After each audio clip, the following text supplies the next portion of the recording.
The Democracy Forum is a not-for-profit organisation founded in 2009 under the patronage of Baroness Nicholson of Winterbourne. Its principal goal was to work for the furtherance of democracy, peace and the rule of law in order to counter religious fundamentalism and intolerance in our global communities. In an increasingly fractured world, this goal continues to be the driving force behind all of the Forum's activities. Lord Charles Bruce is the current president of the Forum. Since its inception, the Forum has hosted and co-hosted seminars on a wide variety of topics relating to democracy and human rights across the world. The Democracy Forum encourages academics, students, journalists and other socially and politically conscious people to attend our seminars and to participate in the question and answer session. Details are available on our website, thedemocracyforumlimited.com.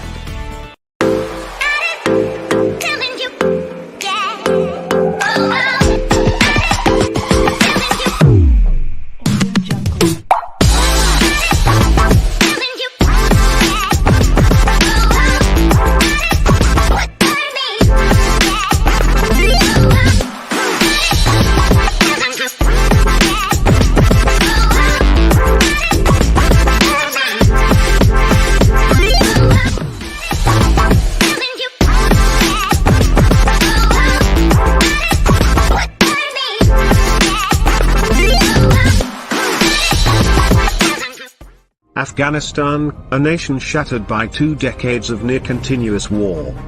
The US-Taliban peace agreement brought hopes of an end to the conflict, as did September's peace talks between the Afghan government and the Taliban. Today, those negotiations have reached a breakthrough.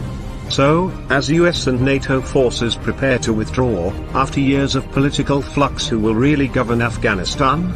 To discuss this and related questions, the Democracy Forum invites a panel of speakers who have been at the coalface of Afghanistan's long years of conflict, whether in key government roles, as special envoys or as writers and researchers. As the prospect of peace looms and the people of Afghanistan face a still uncertain future, please join us live at this hugely topical event, bringing your own insights and questions.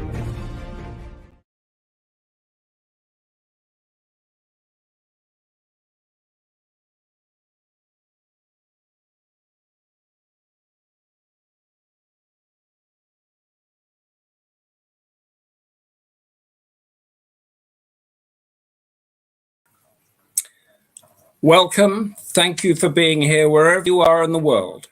And my name's Humphrey Hawksley. I'm an author, a writer on Asia, former BBC Asia correspondent, and the moderator today of this great Democracy Forum event, Afghanistan, who will really govern?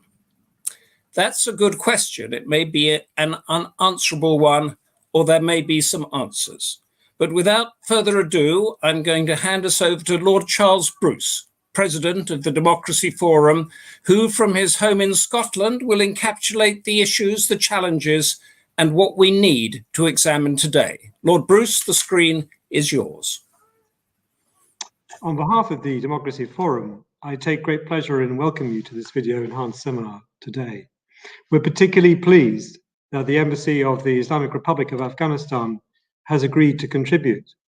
And I also gratefully acknowledge the keynote speech by the Ambassador, His Excellency Syed Tayyib Jawad, which he gave at a similar event organized by the Forum 2 years ago. I'm sure you'll agree that we are extremely fortunate to have secured the participation of such an erudite panel, which will be chaired on your behalf by Humphrey Hawksley, and we're very grateful that he has agreed to act in this capacity again. It's perhaps inevitable that our review of topical issues should again select Afghanistan as a subject for the Forum's close attention. The country's plight is regularly covered by our sister publication, Asian Affairs Magazine, which I strongly recommend you should read. But wearied by 19 years of bloody conflict, estimated to have cost in excess of 200,000 lives since 2001, the world is now looking to the Afghan people and their representatives for a practical solution, and above all, a peaceful transition. If history is a reliable guide to Afghanistan's future as a well-governed nation state at peace with itself, then we have to be honest that it doesn't bode too well. There are too many striking parallels to ignore, where the withdrawal of occupying forces and subsidies have exposed a vacuum too deep to fill. 30 years ago, the Soviet Union began withdrawing its forces from Afghanistan. And over a century before Russian troops were pulled out, the British attempted to secure their foothold behind a line of control, the Durand Line. This caused the Emir of Afghanistan, Abdurrahman Khan, to write to the British Viceroy of India, expressing his concerns about the risk of withdrawal and imposition of a new border. "If you should cut the frontier tribes out of my dominions," he wrote, "they will neither be of use to you nor to me. You will always be engaged in fighting or other trouble with them, and they will always go on plundering. In your cutting away from me these tribes, you will injure my prestige in the eyes of my subjects, and that will make me weak, and my weakness is injurious for your government." Khan's letter to Lord Lansdowne, written in 1893, still carries a chilling threat for us today. Because on the one hand, he was imploring the British not to cease payments of subsidies, which had occurred in 1879 and again in 1918. While on the other hand, he anticipated the inevitable implosion of control and the collapse of civil government. Well, despite the lapse of nearly 130 years, these are still the issues essentially which our panelists will be discussing today. Following the conditional agreement reached 10 months ago in Doha between the United States and the Taliban, hopes were raised that the resumption of talks between the Afghan government, the Taliban leadership, and representatives of civil society could lead to a sustainable power-sharing agreement. But these intentions have been undermined by the American government's precipitous announcement to advance the withdrawal of its remaining forces before the end of Donald Trump's presidency in January next year, despite criticism of its allies. And as if to demonstrate the growing impunity of its militias, undeterred by the dwindling Western presence, in a single week in October, the Taliban carried out 356 attacks, 2 suicide bombings, and 52 IED explosions across Afghanistan, as the Washington Post reported. The Taliban have long defied their opponents with the taunt, "You may have the watches, but we have the time." But time may also be running out on their ascendancy. An article written by Sudha Ramachandran, published this month in Asian Affairs magazine, raises the spectre of a major rift opening up between the leadership of the Taliban, its principal allies, such as the Haqqani network, and insurgent groups, which include the Islamic State of the Khorasan province, ISKP. Indeed, it's thought jihadists attached to the latter were responsible for the atrocities carried out in Kabul in October and November. And in the background lies the shadowy hand of sponsorship representing state security forces in Pakistan, Iran, and the Arab world. Clearly, what Afghanistan needs now is the solid prospect of foreign direct investment, not state-sponsored subsidies to paramilitary organizations. The current situation is unsustainable. Foreign donors cover 75% of the country's operating budget. The United States alone pays $4 billion annually to subsidize the military and security forces. Interviewed for Asian Affairs in July, John Sopko, the Special Inspector for Afghanistan Reconstruction, an American watchdog, warned the Ashraf Ghani government must come to realize that in the end, private investment will matter far more to its country's future than international donors. Because after 19 years of war, foreign governments, including the United States, are weary of paying Afghanistan's bills. Well, I look forward to hearing how our panelists will lead us through this very complex situation. I hope you enjoy listening to the webinar, and indeed, I encourage you to participate in this extremely important topic by forwarding your comments and questions to the chair. Thank you, Lord Bruce, for that concise, intricate, historical, rather worrying platform on which to begin our debate. And I repeat Lord Bruce's request, all of you watching, send in questions, challenge our panelists, challenge me, help us drill down so that we can come to some sort of conclusion. We have more than just a panel of experts. These are people who have shared the sweat, the tears, and the blood of this place that all of us know is one of heart-stopping beauty, generosity, and of violence, caught historically between the confluences of world powers. Its landscape is beautiful, its rivers thin like silvery ribbons, yet wide and furious like an angry canvas, and a history, as we've just heard, of complicated social and cultural networks. Who ever governed Afghanistan? In the mid-19th century, did the British? In the 1980s, did Moscow? Then in the 2000s, the first conquest in the war on terror, and look where we are now. Yet back in the 1970s, Afghanistan was a fashionable stopping place on the traveling Asian hippie trail when it was possible to drive from Singapore to Paris without a real risk of being attacked. Not anymore. The world has changed. The panel knows Afghanistan from every angle. Donor dependency, which we just heard about, outside powers, and of course, Joe Biden coming in. The path to real self-sufficiency and democracy, and possibly most crucially, the importance of local governance and scenarios for the future. We're going to hear all about that. And at the end, Barry Gardner, chair of Democracy Forum, former Shadow International Trade Secretary, will be here to wrap up the main points and give us his thoughts from his long experience, both as a frontline British politician and in global affairs.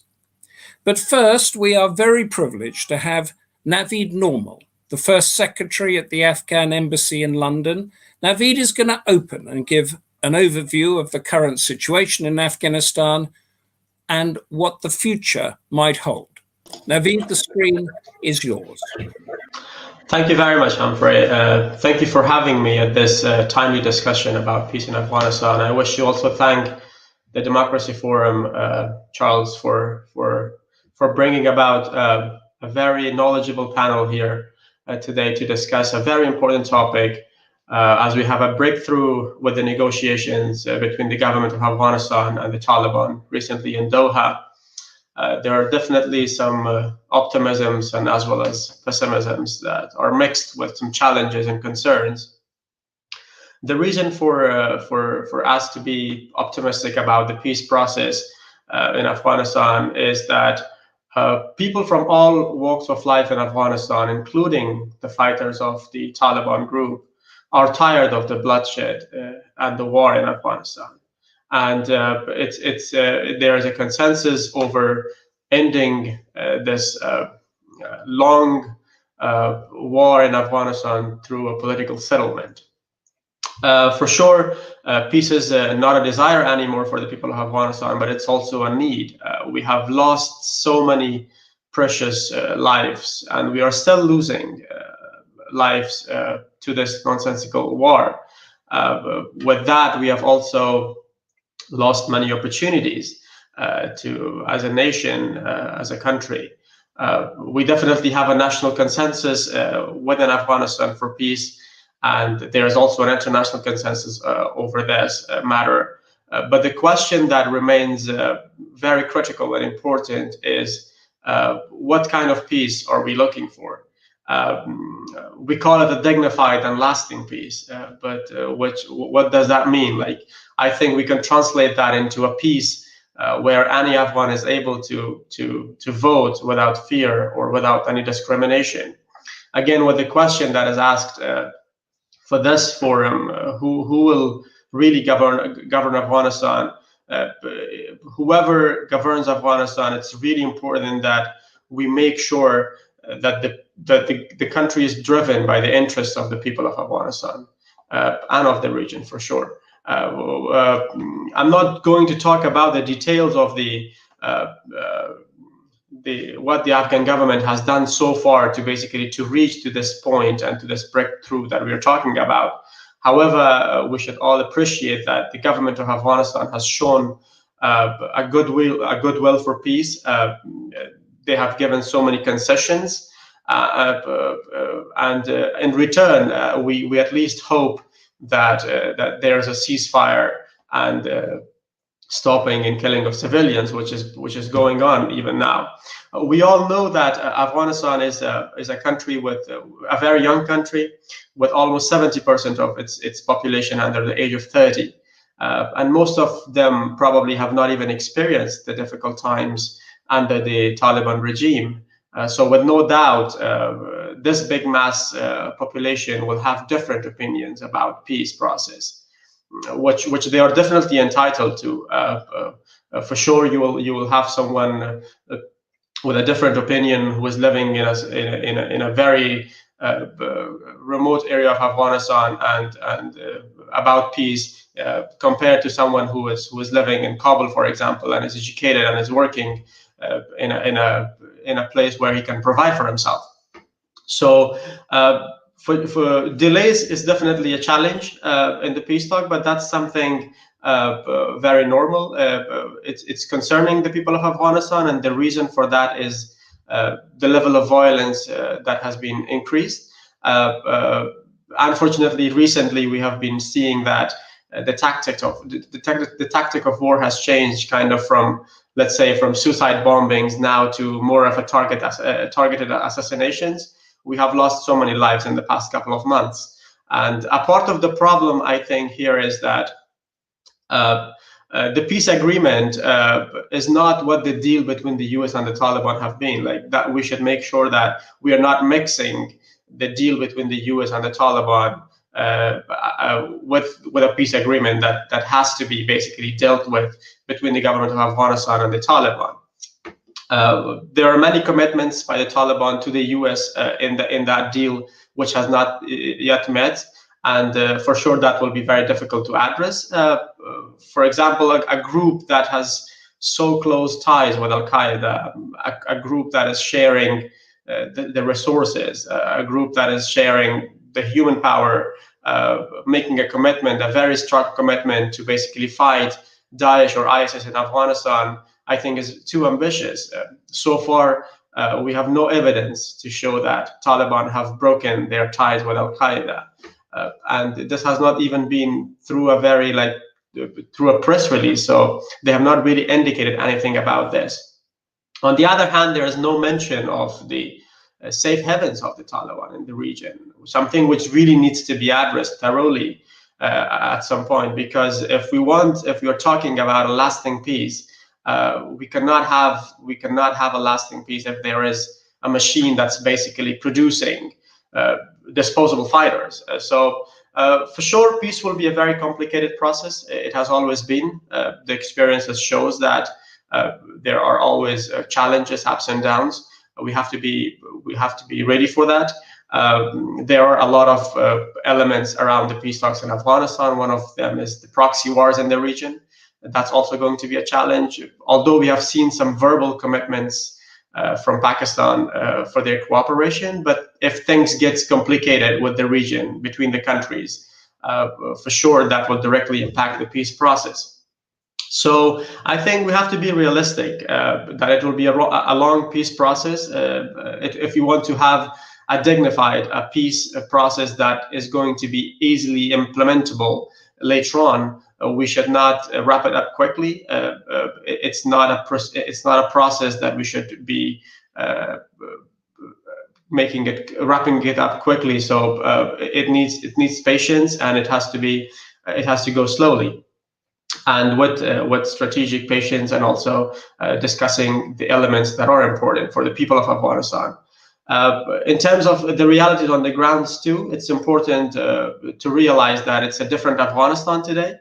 The people have changed. The new generation has totally changed. The young generation is not willing to sacrifice their gains and their achievements of the past 20 years for the dark days they have already experienced during the Taliban regime. So now that the negotiation teams have agreed on the framework of the talks, we still have collective concerns over Taliban targeting civilians. This concern is shared with our international partners too. So the efforts should be focused on basically reducing the level of violence. We also heard that the negotiation team will be holding their next round of talks over the agenda on the 5th of January 2021. Definitely there is a recess. It's also normal to have breaks during the negotiation. That's basically giving both sides to reflect and to think of how to come back to the table. But we hope that this recess in the negotiation table will also make a break in reducing the violence, or at least stopping killing civilians. For sure, again, when we start talking about the agenda, the expectations of both sides are going to be probably difficult and different and distant from each other. So, for example, Afghanistan government, we definitely want a ceasefire, and that's really important. But Taliban, they might have a different opinion about the entire situation. So with these in mind, I think we can expect a long process, and in order to be able to overcome the situation, we need to be patient and work around the interests of the people of Afghanistan. So I think I have to stop here, and maybe I can discuss any further questions later on during the discussions. Thank you very much.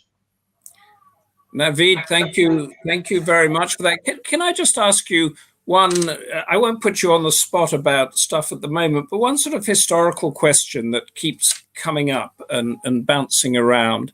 Lord Bruce mentioned the British and the Russians, or the Soviets and the Americans. Were there times in Afghanistan's history when it wasn't in such an international spotlight, that it muddled along without the sort of violence and so the different factions all knew how to mix together without the external powers interrupting them? Definitely, Afghanistan has always been a spot of the attention for many years. We historically know that, but the country has proudly coexisted together. It's a diverse country. They have lived in peace with each other for a long time. For sure, that there has always been difficulties and challenges which we know of historically, but the people of Afghanistan, looking into them, we have seen that they have been living peacefully for a long time, respecting their diversities and differences of opinions. We have seen that we are basically a multi ethnic with different groups and sects living together for a very long time. So it means that there are opportunities and there are potentials for the country to basically regain and rejoice basically on the values that they have shared for a long time. So it is governable, essentially, that it is not who governs it, that as a nation it can be governed. Definitely. Yeah. That's good, because this takes us on to our next speaker. Thank you very much for that, Naveed. This is Dr. Orzala Nemat, Director of Afghanistan Research and Evaluation Unit and a Senior Associate Fellow of the Royal United Services Institute.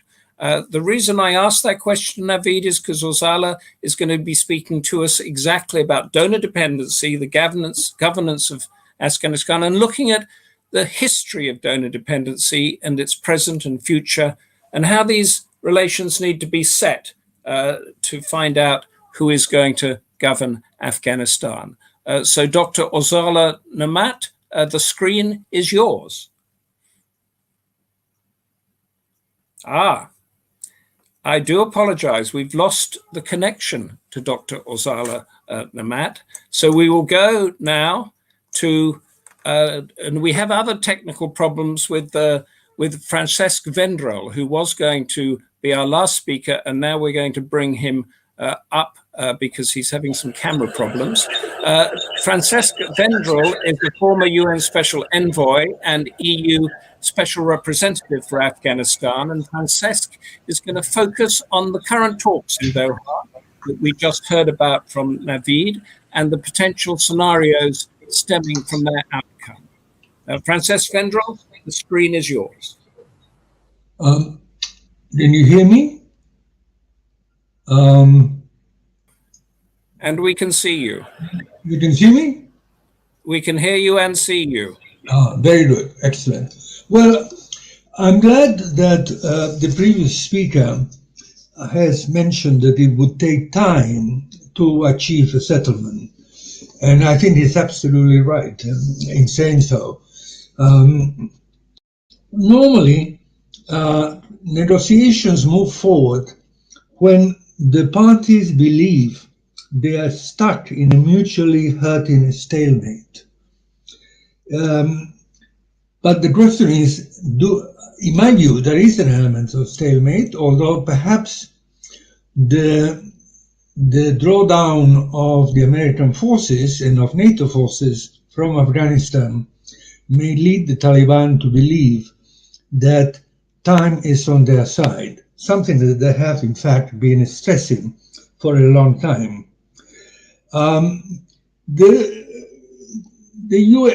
agreement between the US and the Taliban left a lot to be desired.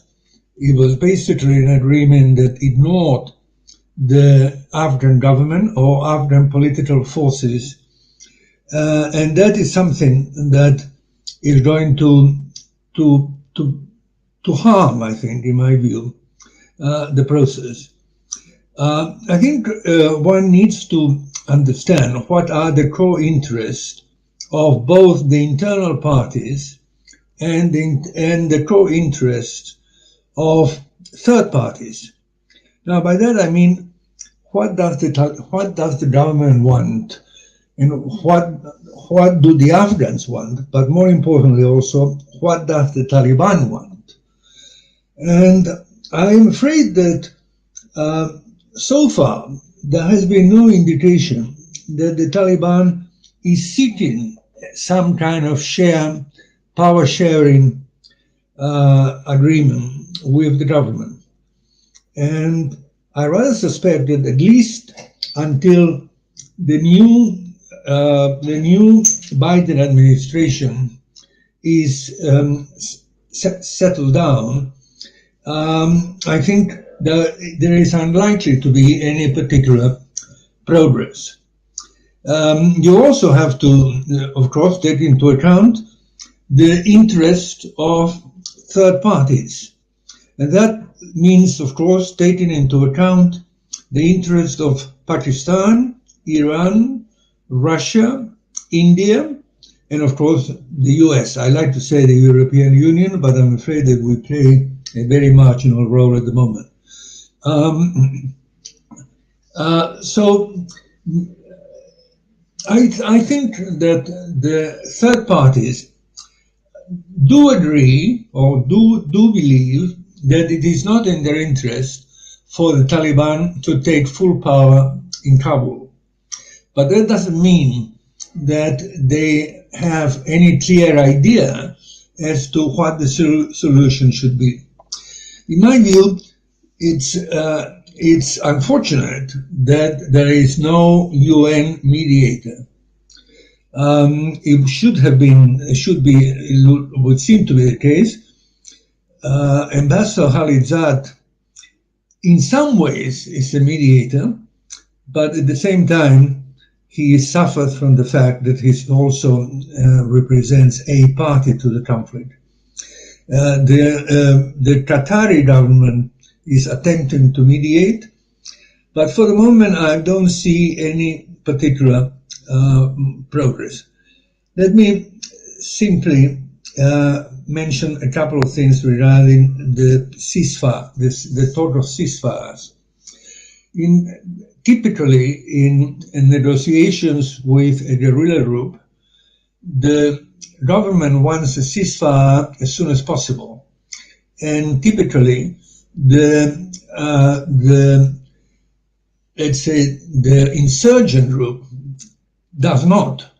They feel that giving up on fighting would deprive them of a major weapon against the government.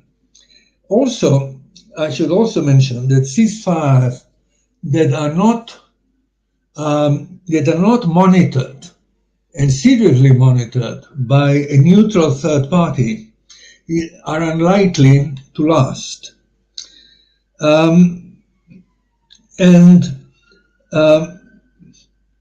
the end of the day, I think that one has to plan for a verification of the final agreement. Now, that's a bit long term, because I don't think that we're going to see an agreement anytime soon.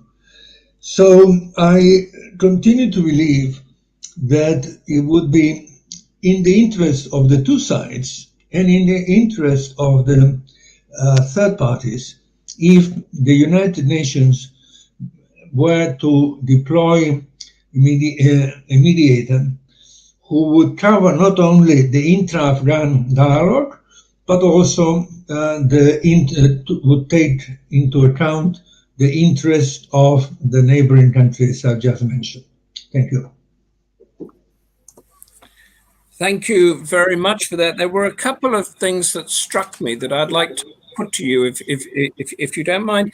You talked about the Taliban not wanting a ceasefire. It's not in their advantage, and no agreement soon. And we heard from Naveed Normal about the long process that is going to take place. Is it a process, or will patience run out on all sides at some stage, and it just goes back to what we've been used to over the decades? How long can the patience stay whilst it keeps moving towards a real settlement? Well, again, a lot depends on the mediator, on having a mediator who will perhaps decide to give a pause to the talks and eventually resume them when, after he has done a shuttle diplomacy, trying to get the parties back into step. So that would be my answer, actually. Okay, so we are talking about, in real terms, we're talking about another 10, 20 years before maybe a next generation comes up and does what Naveed Normal says, is that it refuses to go to the dark days again. Well, 10 or 20 years, that is perhaps realistic, but we are looking into futurology. I can only I only feel comfortable seeing what might or thinking what might happen over the next 3 or 4 years. 3 or 4 years. Okay. Thank you very much. And technology, which has come on a great deal since the 2001 American intervention in Afghanistan, where I understand that, or I know that some American troops just used old Soviet maps to find out where they were going. We are now going, I think, to Kabul, and we have Dr. Orzala Nemat, Director of Afghanistan Research and Evaluation Unit and a Senior Associate Fellow of the Royal United Services Institute. And just to say again, before we lost her, Orzala is going to speak about donor dependency and the governance of Afghanistan and how it might all unfold from here. Orzala, the screen is yours. Thank you very much, Mr. Hawksley. My apologies for the bad connection. As it happens, I'm not in Kabul. I'm in Europe, and sometimes even technological challenges and issues does not recognize borders. It's a great pleasure to be part of this distinguished panel. I'm really, really grateful to listen to Mr. Vendrell, to see him in good health. That's really great. And also other respected speakers. I'm sorry that I had some connection problems before. The topic that I have to speak within the framework of today's discussion, who will govern Afghanistan and how Afghanistan will be governed in future, is focusing on aid dependency.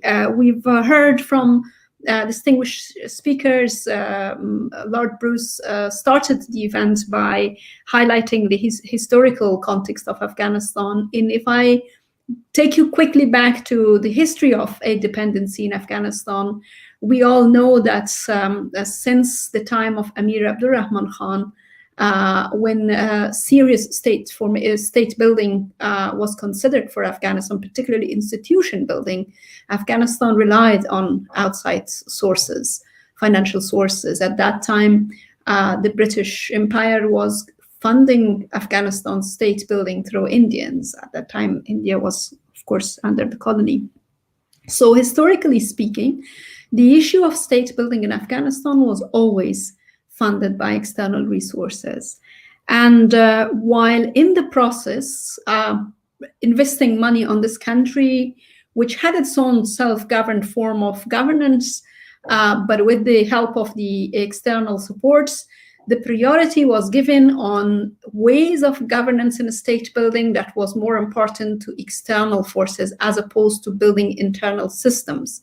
For example, something that historically no one really worked much on, and I can argue even now, is the issue of taxation and how that could be tackled from the very beginning. As a result, we remained more like a rentier state, sponsored and supported by different global powers, and that is also not an exemption in the last 4 decades of our history of wars and invasions. With the Soviet invasion, the funding came from the USSR of the time, from the Soviets from one side, and of course the other opponents funded the Mujahideen forces. And over the fall of the pro-Soviet regime we had, I will not take you to the history, but to look at it, historically aid dependency has been part of Afghanistan's modern or contemporary identity. Now, the idea is not to much go into history, but to see what will happen and what is happening now and what will happen in future. A few weeks ago, we had the Geneva conference. Over the Geneva conference as well, we've discussed about, pledges from different countries, our allies, international countries, international institutions. They have made pledges to Afghanistan that at least gives us some level of security between now and 2024. But there is no assurance on this in the longer run, in future from this point onwards. And that also gives us the same level of concern that probably years ago we could have the same, which is what will happen afterwards? What will happen in the context of this peace process? I heard respected presenters before me talking about the peace process, although I'm not 100% sure that from what is going on, we will have a tangible results in terms of ending the violence and war that is going on for the last 40 years, as it's kind of PR sort of communications is telling us. But at least there is some level of hope now that maybe there will be a settlement. So under that context, I think, the Geneva conference is good because it buys the time until we reach that political settlement agreement. But in this process, it's a huge responsibility over the government of Afghanistan, the people of Afghanistan in general, the civil society, all groups, but also over our international partners in helping us to move on from the usual buzzwords of, sustainability, transparency, and accountability. Potential sources of funding for future of Afghanistan is revenues. I think we are still having huge challenges when it comes to revenues in the revenue collection mechanisms. There is a lot of corruption going on. There is patronage politics play into this that needs to be, looked at and revised. We should also be careful about the new form of dependency, which is through loans. For example, Afghanistan should definitely learn from the experiences of African countries and Chinese relations, and how to sort of make sure that we are not falling into any of these traps of becoming completely a slave under the loans without any sort of conditionality or accountabilities. The same way is the importance of the other source I can say is the humanitarian source and assistance. That is a global sort of obligation to assist Afghanistan in terms of addressing global challenges. All these SDGs and achieving them requires resources. So the governments and people should jointly work really to find out ways in which assure that Afghanistan can be part of this world by addressing those challenges and achieving those goals in following the 2030 agenda. And finally, global partnerships with different countries on different investment projects, on different development projects. Having said all that, of course, I didn't mention the security. Without any doubt that the first and top priority in the case of development assistance is the question of security and this funding of our security forces. And for the government of Afghanistan, I believe the strongest challenge is to make sure that how in the future of political settlement, if the violence reduces, if the violence actually ends conclusively, how to make sure that the approach towards building the security institutions changes. Now they are aggressive, they are violent, we are aware of the civilian casualties and all that, but how to rebuild their mindset that is no longer the same. Before I conclude my remarks, I would also like to mention that when we talk about the aid dependency and external funding, we should also remember that our the other side of the violent conflict at the moment, the Taliban or any other forces that are fighting the current government, they're also not very genuinely grassroots without any connections to outside. So there is that invisible. There are two strong, invisible, significant sources of funding and aid dependency in Afghanistan that we don't see them. It's not necessarily aid in the right way of, supporting development and humanitarian, but aid that comes, and money that is spent on in Afghanistan and on Afghanistan. These are money that is spent through the insurgencies, causing terrorist activities and actions and in all the violence that we are experiencing. There is also another sort of what I call usually elephant in the room, and that's the illicit economy that is extremely powerful and influential across sectors across the country, I would say. And that also is something that is a strong source for funding all kind of licit and illicit sort of political activities. Governments and non-government or anti-government are all sort of one way or another earning from it without this being addressed. So I think we have to keep these points in mind when we think about the future and how Afghanistan can build in real meaning a kind of a more independent or standing on its own feet type of future political system, as opposed to what it is now, which is really making us extremely independent on our international partners. Thank you very much for your attention. I can't hear you, sir. Because I muted myself. Oh. We're all this technology thing, but thank you so much for that. I'd just like to pick up on something to encapsulate it in a way. Is that you said that since the British Empire days, the state building in Afghanistan has been funded by outside sources, whether it's Russians or the whatever, and those sources fund those areas that are in their national interests. So there are certain intrinsic things that I think we're going to hear more about later from Dr. Timor, Sharan, that don't get built. And this has been the history of Afghanistan. There's a sort of cultural mindset that this is how it works. At the moment, you've got promises up to 2024, which is just 3 years away. And then nobody really knows what's going to happen against that. So they're all going to start working out how to keep internally and externally, how to keep their national interests afloat. So what is it that's going to break through? That seems an intractable situation there. It's not going to work. It hasn't worked over the centuries or the decades that we've seen. What would break through that in a nutshell? Well, it's very difficult to see what will break it through, but I think there is a strong stand that should be taken from by the government of Afghanistan. There is a huge expectation, but also by the government's sort of opposition, the Taliban. We are seeing that at the moment. I was critical. I said briefly that I'm not very optimistic about getting any kind of tangible results from what is going on in Doha at the moment.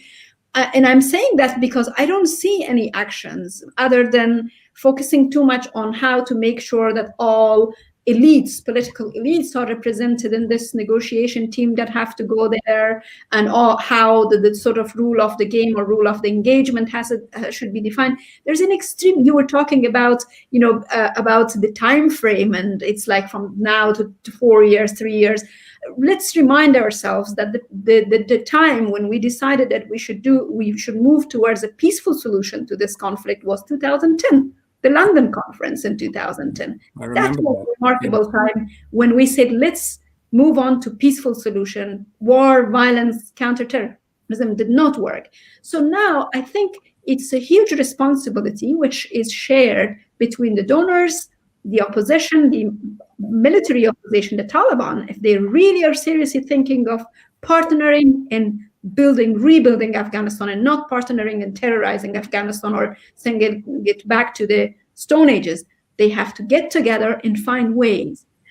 I mean, I get excited to talk about the history here, but we are also have to remind ourselves of why, for example, the King Amanullah's time there was a failure, because he stopped getting external funding. What happened?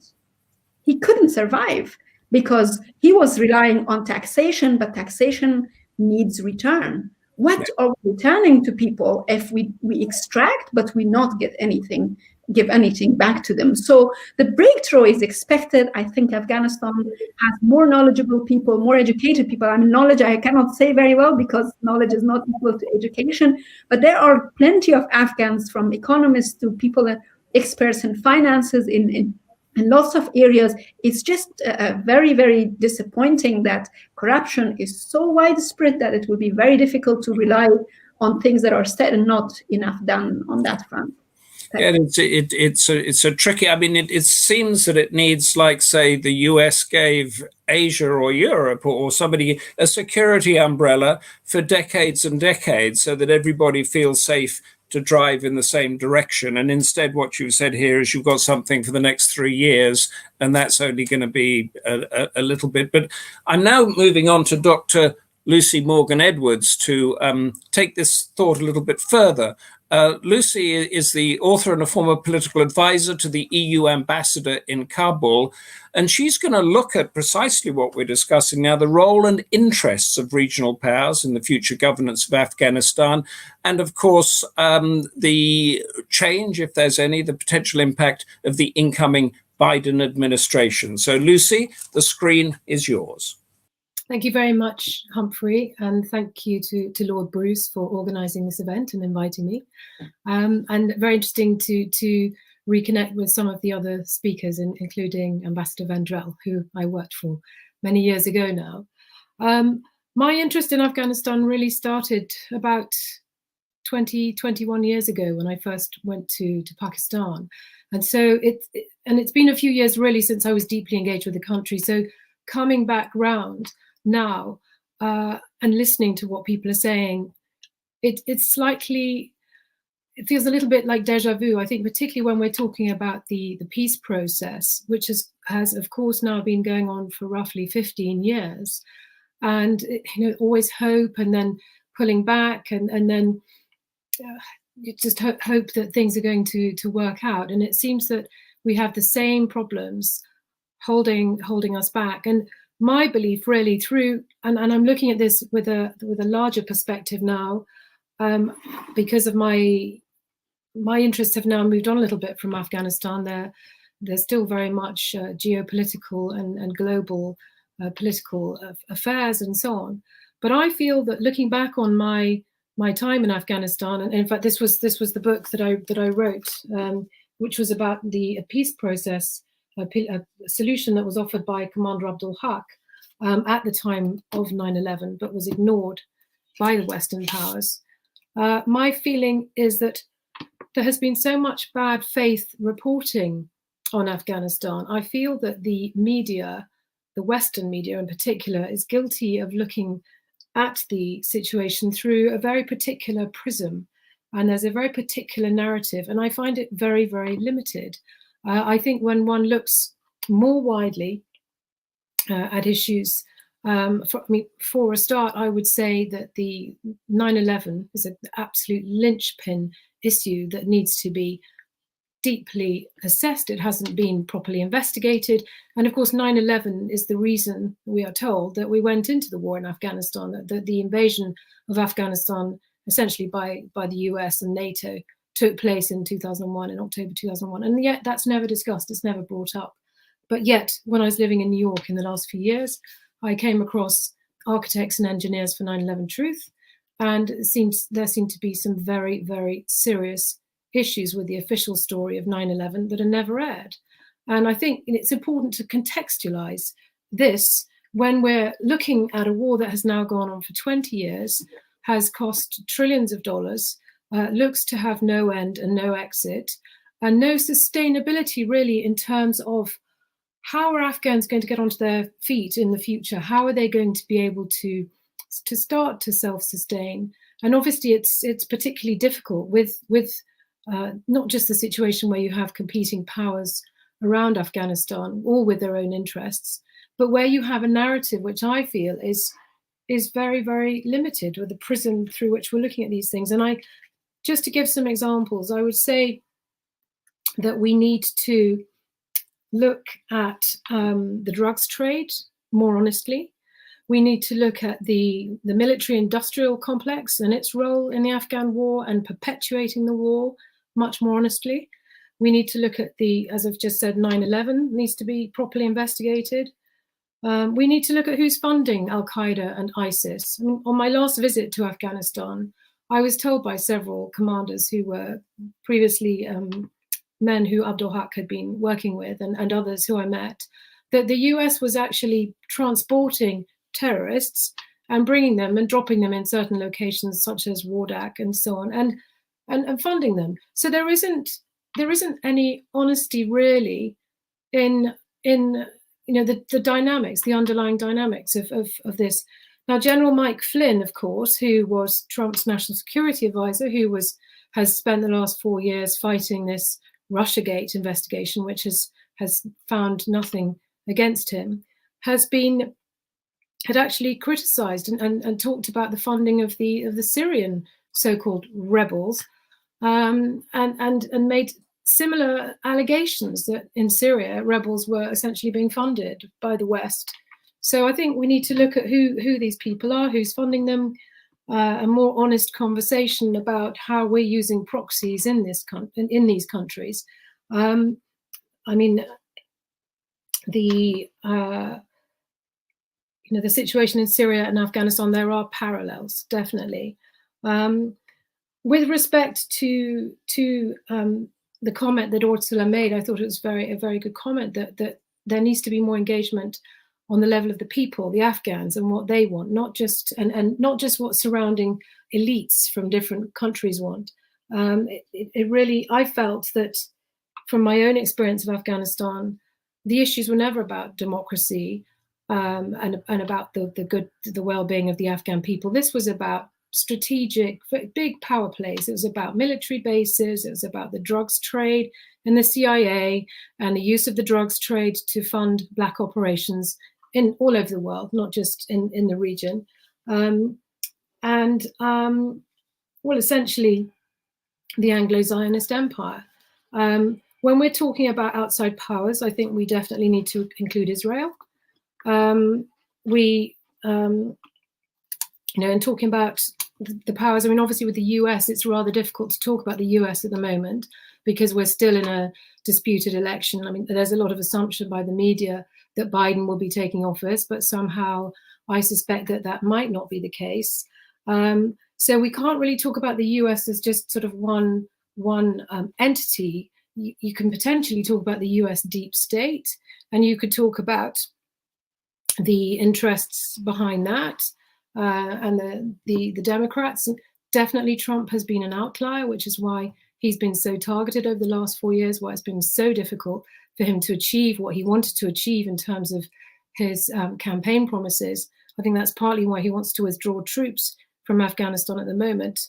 But really the US, if we have a Biden administration, there needs to be less, in my opinion, if we want to bring about more peace in the region and in Afghanistan, less anti-Russia rhetoric, less anti-China rhetoric, more engagement, for example, with the Belt and Road Initiative, the new Silk Roads.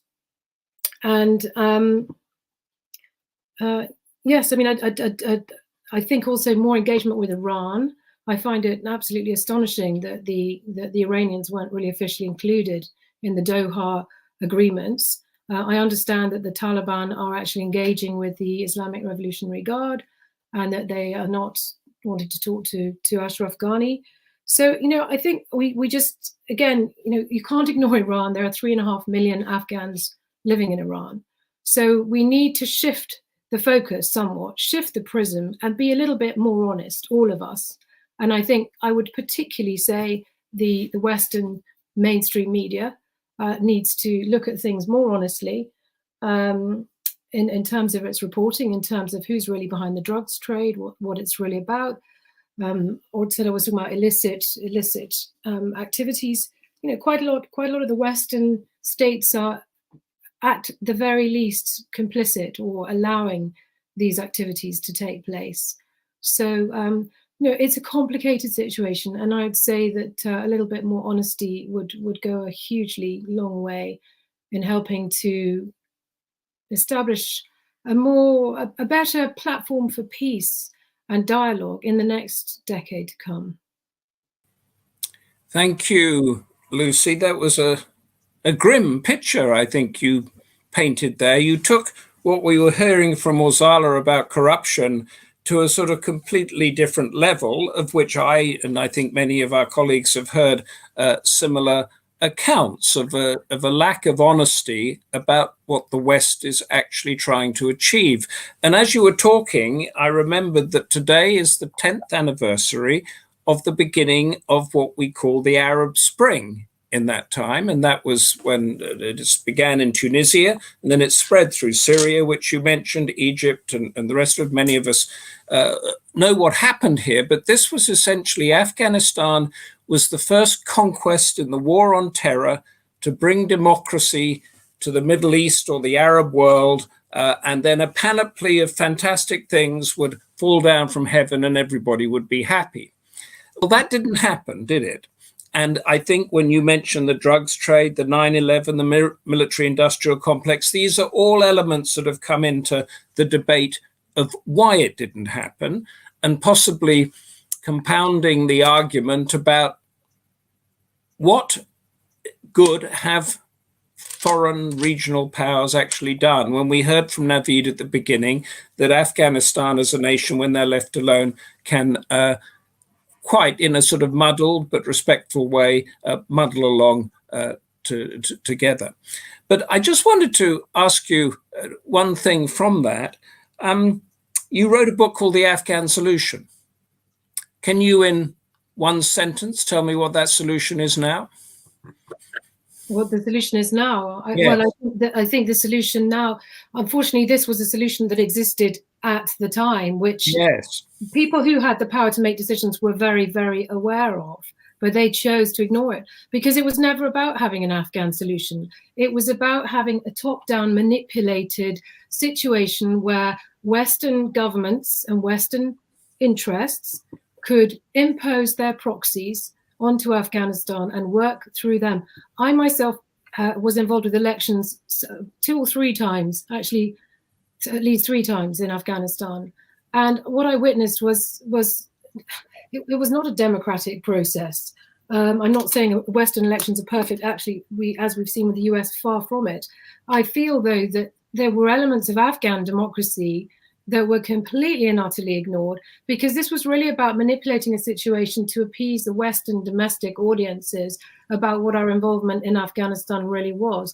It wasn't about working with Afghan processes and Afghan local governance and Afghan norms and traditions. It was about the sort of pretense of a Western style of democracy, while behind that facade, all of these things like re-establishing the drugs trade through bringing back these warlords was really going on. And they were establishing international mafioso networks of pure corruption. And of course, it's going to end up as a completely unmitigated disaster, which it has. I would say that there have been very little gains in Afghanistan. I lived there during the Taliban. I'm not saying that the Taliban were an ideal situation, but at least there was peace. You didn't have all these attacks the whole time. And obviously one has to grow from something like that to develop. We are not going to be in a situation where we can keep the Taliban away forever. I think Western donors are essentially bankrupt. We're about to have a massive economic westernized financial crisis. Sure, yes. Guarantee that we're going to be funding Afghanistan for very long indeed. Our fiat currencies are on the verge of collapse. So I believe the solutions were which should have been from within the country, and it shouldn't have been about a sort of Western media manipulated Potemkin sort of vision of what was going on. Great. Let me take that on. Western manipulated position, top-down Western proxies, because we're now going to Nargis Nehan, former Minister of Mines and Petroleum, advisor to the President, Treasurer in the Ministry of Finance, and founder of Equality for Peace and Democracy. Nargis is going to, I hope, address the top-down Western interest, because you're going to focus on the role of women and resources and the path towards real democracy and real self-sufficiency. So this is getting away from all these donors and all this other stuff. Nargis, the screen is yours.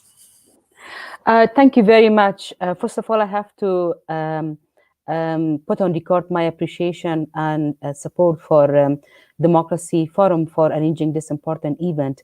And I hope that all of us as experts that you're working inside Afghanistan as well as outside Afghanistan, we have some important highlights and takeaways from this discussion and be able to implement them and take them into account while contributing in Afghanistan's peace process and development in any way and any capacity that we are engaged in.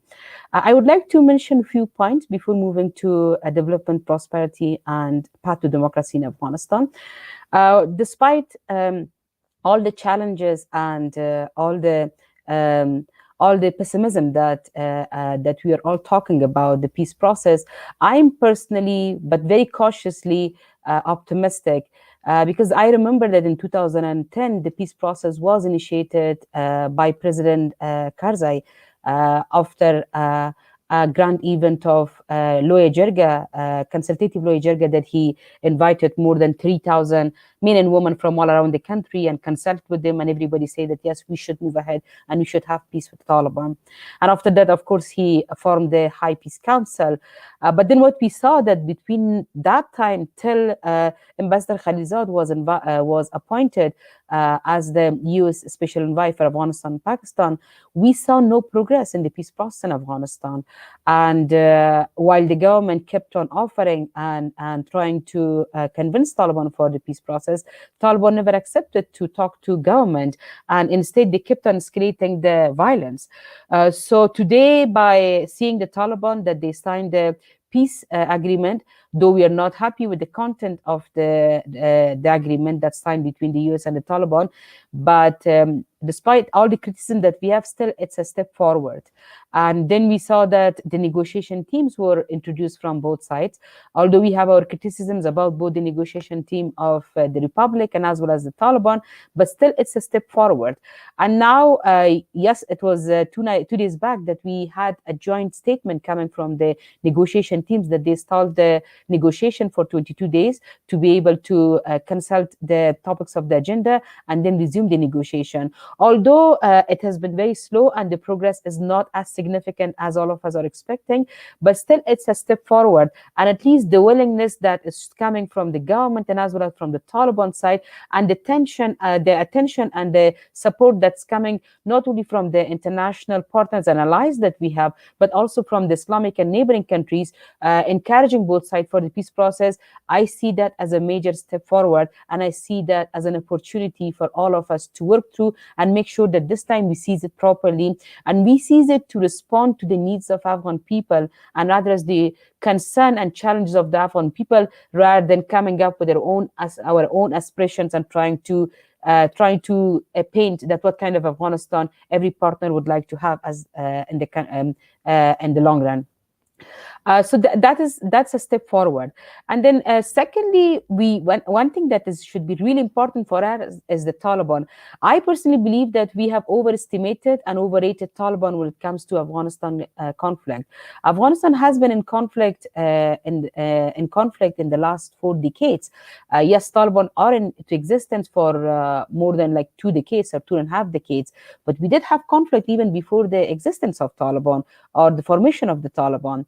So our conflict inside Afghanistan is not as simple as we think. And even if we sign a deal with the Taliban, it might reduce the violence, but definitely it's not going to end the violence. But then the question comes is that even if we sign the peace agreement with the Taliban, with all the problems that we have inside the country domestically and all the problems that Dr. Orzala and as well as other speakers talked about, especially Ms. Lucy, about the role of international community, the way that they have supported Afghanistan last 2 decades, the question comes that can we have a sustainable peace or not? The question that keeps on coming, and none of us are looking into that model, is the model of Bonn agreement. We did have a model that then in Bonn, where all the parties came together and they weren't encouraged and they were supported by international community, and we produced the Bonn peace agreement. But then the question comes that if we produce that agreement, even if we for 1 second put the Taliban on the other side and then look at the domestic situation on the Republic side, we need to ask the question that have we really achieved a sustainable peace that we were expecting from the Bonn agreement or not? I personally, as someone that I have worked in the government and as well as in the civil society, I believe that for development, prosperity, democracy, and of any society, we need 4 important elements that somehow I personally think that we miss some element of them in Afghanistan. First of all, you need to have strong leaders with the leadership capacity to be able to give the vision to the people, to guide them, and then be able to heal people and encourage them to work together and become a nation. Unfortunately, in Afghanistan, that is totally missing. What we saw among the leaders that, especially during the elections, because they know very well that none of them have delivered to their constituencies. So the only way that they can convince their constituencies to support them and vote for them is to go with the ethnical tickets. But they don't even understand as responsible leaders that by going with ethnicization of the democracy and the elections, they are bringing further divisions in the country that is already in conflict. But nevertheless, they're continuing to do that. Second is the governance and rule of law, for which you need strong state institutions to deliver services to the people and maintain security and rule of law. Unfortunate case of Afghanistan, while billions of dollars came and invested on the state institutions, as someone that I worked in several ministries, what I saw that you might have individuals that they will come and they will try to drive a reform and try to build up the system, but there is no political will in the higher level to actually say that, yes, we need to strengthen rule of law in Afghanistan, we need to strengthen governance, we have to provide services to the people. And the third element is the human resource. Now, human resource is the only element that I'm optimistic, not because of anything that is done by the government, but mainly because of the people themselves. I think the number of scholarships that came to Afghanistan, the number of higher education institutions that we have in Afghanistan, the amount of support that came for providing technical assistance, technical vocational training, and as well as education training, we see that Afghanistan as a society has really changed. The 2 groups that we are very much optimistic about, and we see them very much vocal, consistent, and very, very clear about future of Afghanistan, are the women and youth of Afghanistan. So I see that as a silver line, despite all these challenges, that we can look into that and see that how we can further empower them to be the front face of the change and transformation of Afghanistan. The 4th element is the capital. We need resources to be able to generate, so that for that we are able to run the states and design large-scale development and economical programs to be able to build the economy of the country. Now, Afghanistan, once again, is lucky because while everybody is looking at Afghanistan as a landlocked country, but also Afghanistan as a bridge that is actually connecting the Central Asia with South Asia, with East Asia, with West Asia. But the question is that, can we bring enough of security so that these countries can trust us? Secondly is the mineral resource of Afghanistan. While, it's very, very unfortunate that Afghanistan is having one of the most valuable untapped resources in the world, and it's not being developed at all. As someone that I worked in this sector for almost 3 years, and that is mainly because of, once again, lack of leadership and mostly corruption, because you have mafias in these groups that they still prefer to have illegal mining, illegal trafficking and all these illegal economic activities rather than trying to formalize them. And then as a government also, we, even at least when I was in the ministry, we tried a lot, but I don't think we were able to come up with the legal framework and with enough of the incentives for the private sector and as well as for the illegal miners to encourage them to formalize their activities and work in close collaboration with the government. So for us, the lesson learned from the Bonn process, I believe, is really important, because if we ignore once again Bonn process, first of all, it's going to be yet another quick fix. Secondly, what I see the role of international community, especially as someone that I've come into civil society, the way that I see donors are working with local partners and the way that even they're supporting the civil society, it's more based on their aspirations and based on their own models that they have gone and they have worked in another country and they think that that can work very well in Afghanistan. Unfortunately, yet again, they are designing programs and they're coming and they're implementing them without any consultation with Afghans. And I think that instead of bringing unity and strengthening the position of the different groups in the civil society to work for more division between groups, democracy to be able to move that. I think it's very much important that we look at the political structure of Afghanistan. Unfortunately, the international community post-Bonn agreement decided to work with a small number of Afghans that either they were coming from the groups that they waged jihad and they had their domestic support just to make sure that they're in the process and they're not sabotaging anything. The international community decided to not only work with them, but also totally close their eyes on whatever they're doing in terms of political capture in Afghanistan. Secondly, they decided to work with a group of Afghans that they had come from West as diaspora with very limited information about political dimensions and sensitivities of Afghanistan. And unfortunately, both groups in their own way could not take the country forward. Instead, we see all the confusions and all the conflict that right now we have in Afghanistan. The second one, which is important, is the balance of power between center and provinces. Somebody was talking about local governance, and I was just thinking to myself that, do we really have local governance? Because everything is happening in Kabul. Everything is decided in Kabul. We don't even go to provinces. The other is the political capture. We have to make sure that after this, state institutions are not used as a political capture. We have to fight with corruption, and we have to transform these institutions to provide services to the people. Yeah. Inclusivity is really important, and inclusivity should not be only the men and women that either they're coming from political families or they're coming from the countries that they're supporting Afghanistan. Inclusivity should be the real men and women that they're living in this country, they're working for this country, and they have a vision for this country. Monitoring of the process is really important. The last point that I want to mention is that staying true and consistent is very much important for us. I think the reason the Taliban are very strong today is not because they're really strong. It's just because they're very consistent, even in the demand. But we have not, and we kept on changing our position. And the last point is the development and adoption of a national foreign policy for Afghanistan. Foreign policy is very much important for us. As mentioned by Dr. Orzala, we have been always dependent on donor support and other countries. But then other countries are also coming with their own pros and cons, providing support to Afghanistan. And actually, that has not helped us out in terms of bringing the country together and focusing more on Afghans taking the responsibility, generating more revenue, developing the country, and then making sure that we move the country forward. There are models of the countries that they were supported at some point by other countries, but they managed to move forward. They built their economy, and today they are at least economically self-sufficient. I would like to conclude my points here. If there is any question or observation, I'm here. Thank you.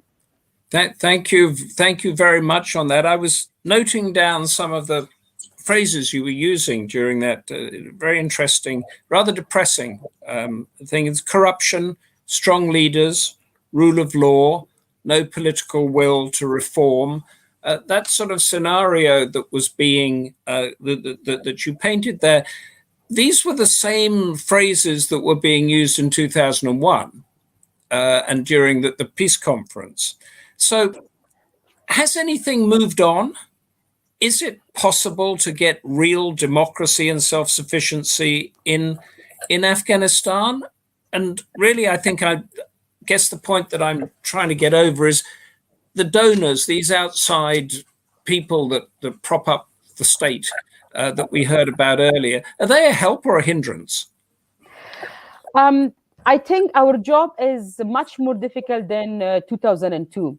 In 2002, at least people didn't have the experience of corruption, political capture, and lack of consistency that in the international partners.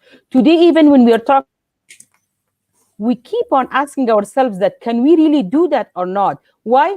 Because first of all, while the international community is constantly encouraging the Afghan partners, including the civil society, to fight corruption, raise their voice.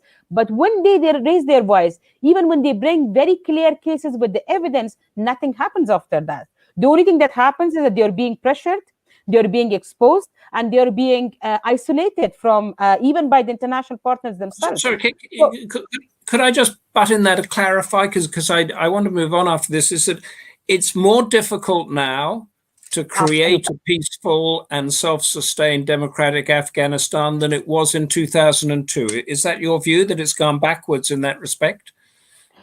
On one hand, it's very difficult if we move with the current people, with the current model. But on the other hand, if we give the lead to real Afghans and the civil society, women group, youth groups, these groups are the new groups, and they can come up with the model of like how we can build Afghanistan, how we can fight corruption. But they have to be in the front phase. They have to lead, and they have to own the process. Not that our partners come and they decide that who can lead what and who can do a better job, rather than Afghans deciding themselves.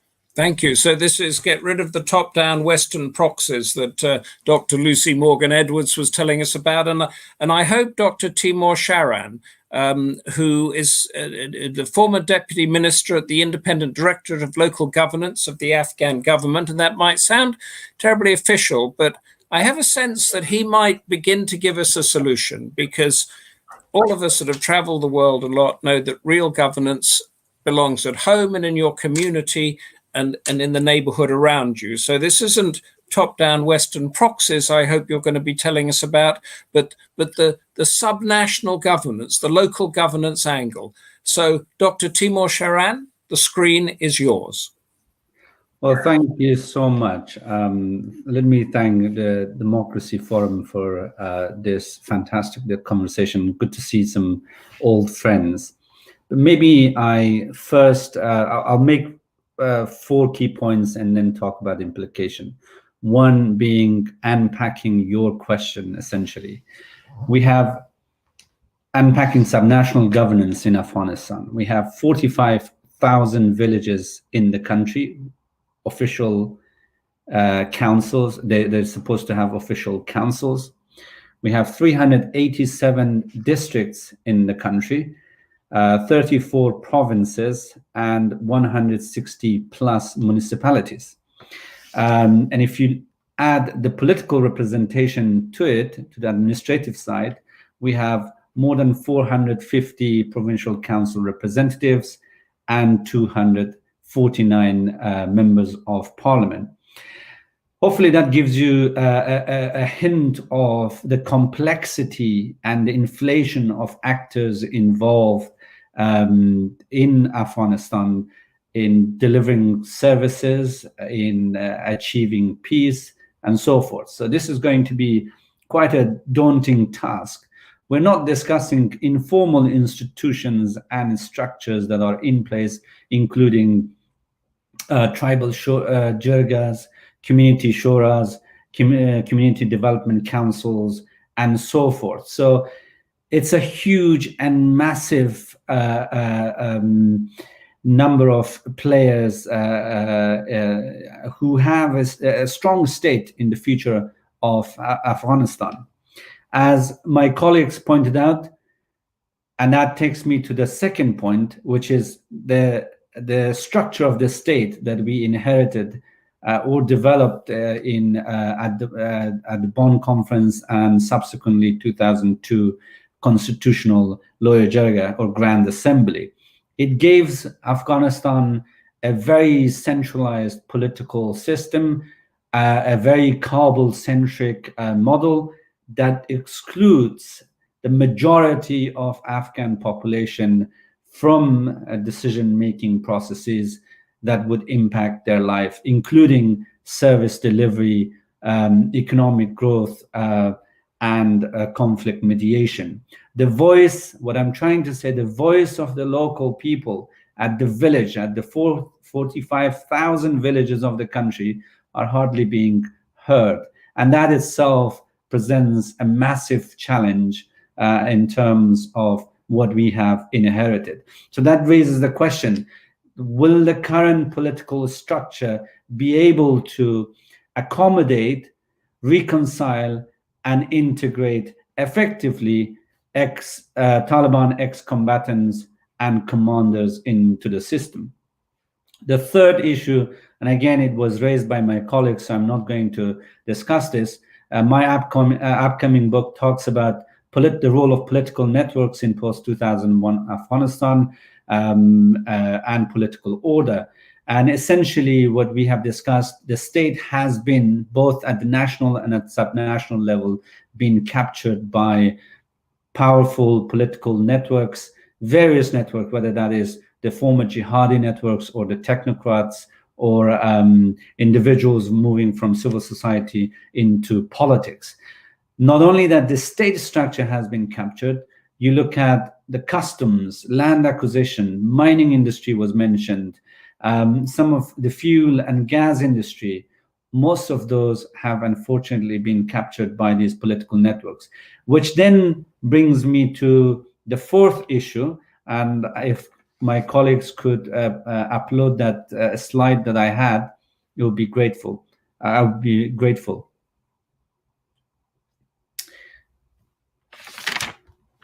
So this shows the flow of resources, at least the basic mapping of the flow of resources in Afghanistan. And as you can see, it depicts different industries, logistical industry that was empowered and enriched by international military presence in the country. The huge sums of money that came to the country produced new elites, powerful elites who are now members of parliament in the Afghan parliament, and they exert huge amount of control, huge amount of resources and power at the subnational level. We mentioned extractive industries. 42 members, in my book, I talk about 42 members of parliament having direct and indirect access, control of extractive industry mines in the country. At least half of our parliament are involved somehow in some sort of illicit economy. The case of Kabul Bank in 2009, that hasn't been resolved since then, which many described it as a Ponzi scheme, gives you an interesting picture of how some of these resources were captured by individuals in Kabul and in the provinces. Now, on the other side of all of this discussion, there's a lot of resistance at the community level. So communities in Nuristan and Kandahar coming out and resisting both corrupt officials at the village, at district level, but they're also resisting the Taliban in areas. People have come out, and in a recent example of Kandahar is fascinating, when the Alakozai tribe collectively went to the Taliban and asked the Taliban not to attack, to withdraw from the district, their entire operation, because it was the pomegranate season. So you'll also see a lot of resistance to the Taliban and areas that people have preferred some sort of a self-governance, including some form of justice mechanism, justice service delivery for themselves, and that gives us an interesting indication of the possibility of exploring those sort of bottom-up approach to developing the future political system in Afghanistan. Now, very briefly, in terms of implications, and I think if you could get rid of the slides. Thank you. So in terms of implications, all of these are going to have massive impact on the peace process and post-peace settlement, including reconciliation and reintegration effort. One, there will be a massive changes required at the political level in terms of power sharing efforts, but not just in Kabul, but in the provinces and districts of the country.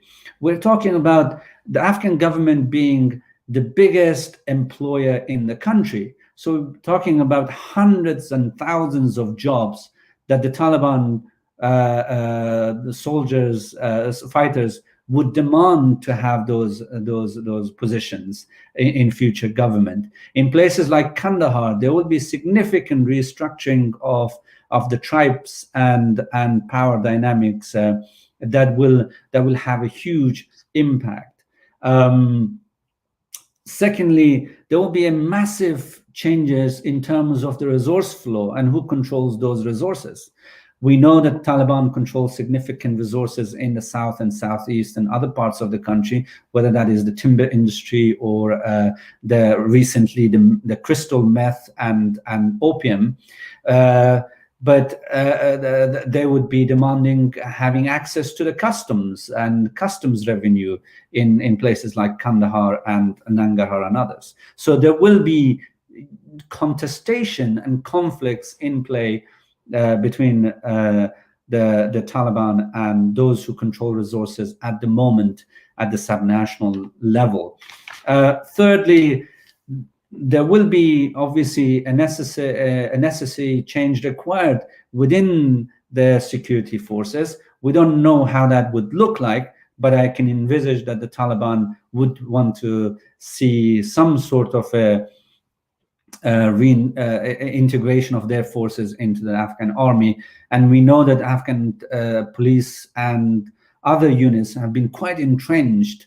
And you know, one study that we did at IDLG during my job was that at least in the northern part of the country, we had over 1,200 illegal armed groups, some of them up to 2,000 armed men. So we're talking about the challenges of getting the Taliban in, but also confronting these militia groups that are going to be in play.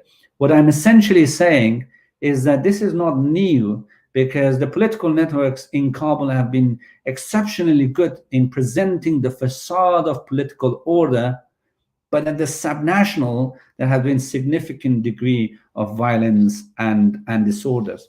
At the same time, having that many number of actors in play, there's likely to be quite a lot of spoilers who would act to undermine this process at the moment, but more importantly, the post-settlement effort. Having said that, the Taliban will be tested. They haven't been tested. They haven't delivered on any of the promises that they promised with the US Taliban deal. The Afghan people, especially at the village and the district level, are yet to see the Taliban delivering on reduction of violence, delivering on allowing service delivery in parts that they contest and control, and then so many others. They haven't delivered it. So we are yet to see the Taliban being able to deliver to the Afghan communities at the subnational level. More importantly, the Taliban will be tested on service delivery. Right now, 87% of services delivered by the Afghan Republic side. We are yet to see the Taliban performing at those levels. And Afghanistan's today, as my colleagues noted, have significantly changed over the years. According to the latest survey of the Afghan people, 84% of the population, including over 67% in rural Afghanistan, do not agree with the values that the Taliban are promoting. So that would give you an indication of the challenge that they're likely to face in a post-peace settlement. And finally, as the case of Alokozai tribe in Kandahar shows, as they prolong the peace effort and reaching an agreement, they will come to struggle to maintain some sort of credibility when it comes to the tribes in the south and southeast. Let me end there for now. Thank you. Well, thank you very much for that. Again, it's there seem to be a series of intractable problems, but you've given a glimpse through of what might happen. But let me just ask you this, if I can. You've got 45,000 villages that were essentially cut out of the structure of state in the Bonn conference, and that's been going on up until now. Can that be fixed easily? Because you have these vested interests, you have everything that you've just described. And am I right in thinking that unless that can be fixed, unless you can give power to the villages or the towns or the people where the Taliban are going to be absorbed and get the jobs going there and give real power there, Afghanistan is not going to be fixed? So there are three issues here. One is political representation. We know from the last 20 years what has worked. What has worked is the National Solidarity Program and the succeeding the Citizen Charter Program in developing community development councils at the village level, with the highest number of political representation in decision-making by communities at the village level. 49% of the members are women. 51%, according to my data last year, were women members. And 49% of those councils, women were the leaders heading those councils. Okay. So you have the councils at the village level, then we established clusters CDCs, which is basically looping 3-4 villages together to enable them to pool resources. And then the idea was to link them with the districts in the country.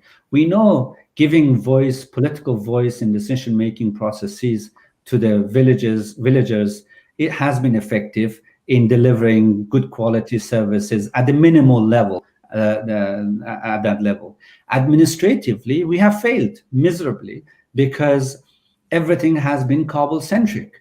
And by allowing the cabinet and the president on top to make all of the decisions for the entire population and not allowing flexibility, innovation, best practices to emerge from the bottom, we have failed our communities at that level. And that means we really need to reform the political structure, the state structure. And we have a momentum on our side, and that is the Taliban are going to ask for some sort of a different political system.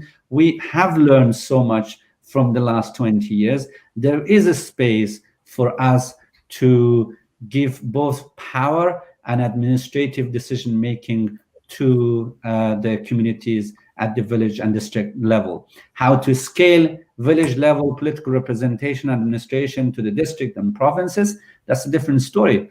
But we have some wonderful example through community work and the tribal jirgas, where people have consensually come together and appointed representatives, which has cost the Afghan government absolutely nothing.